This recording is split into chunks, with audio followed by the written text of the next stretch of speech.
Manny Pacquiao biglang nagbago ang isip, handang pumusta ng milyong-milyong piso dito nga po sa ating kababayan na si Cuadro Alas Casimero. Dahil kung matatandaan po ninyo, matagal na talagang hinahamon ni Cuadro Alas etong halimaw ng Japan na si Naoya Inoue. Then sa naging interview ni Inoue ay pinangalanan niya ang kanyang mga boksingero na lalabanan. Unang-una na nga po dyan ang ating kababayan na si Tepales at sumunod nga po itong si Cuadro Alas. So nakita naman natin halimaw ng Japan na si Naoya Inoue, gustong pabagsakin talaga ang mga Pilipino na boksingero at nakita naman natin ngayon mainit talaga yung magiging disputed match nitong si Cuadro Alas Casimero laban or kontra dito sa halimaw ng Japan na si Naoya Inoue. Ayon pa nga rin po kay Manny Pacquiao ay handa siyang tulungan or bigyan ng mga strategy techniques ito nga pong si Casimero para matalo niya etong halimaw ng Japan na si Naoya Inoue. Dahil kung matatandaan po ninyo nagkaroon ng sparring match itong si Casimero sa magagaling na boksingero sa Japan at nakita naman natin talagang nahirapan itong si Casimero at halos mapabagsak pa nga siya sa matinding sparring. So makikita talaga natin yung diferensya ng galing talaga ng mga boksingerong Hapon kontra sa mga Pilipinong boksingero.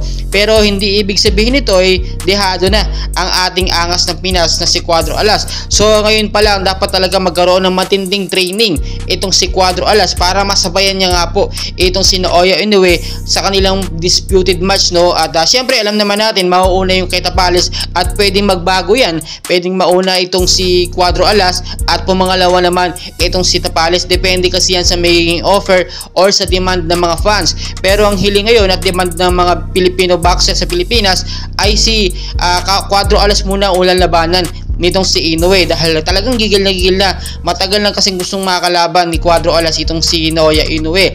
Marami din mga nagsasabing mga Pilipino dapat magkaroon na ng big match itong si Casimero bago pa man din siya tumanda medyo may edad na rin itong si Casimero, nasa 30 plus na ito at marapit na ito going to 40s na ito. So kinakailangan na nito magkaroon ng matinding big match at wala tayong ibang nakikitang boksingero na dapat niyang labanan kundi itong si Naoya Inoue at dapat yung maging laban nila doon nga po sa Las Vegas sa Amerika. Siyempre ang boxing promoter yan walang iba kundi si Bob Arum. Dahil sa pinaka high demand at gustong gusto talaga ng mga Pilipino ang match up na ito, for sure matutuluyan. Kung hindi man ngayong taon, ina-expect po natin by 2024 ay magkakaroon talaga sila ng big match. Marami pa tayong kaganapan, suportahan natin ang ating angas ng Pinas na si Cuadro Alas and hopefully manalo siya sa kanyang mga laban at mapatunayan niya ang dugong Pinoy na boksingero ay hindi nagpapatalo sa ibang lahi. Patuloy ko po kayong i-update and please huwag niyong kalimutan mag-like and subscribe for more boxing event sa Pilipinas.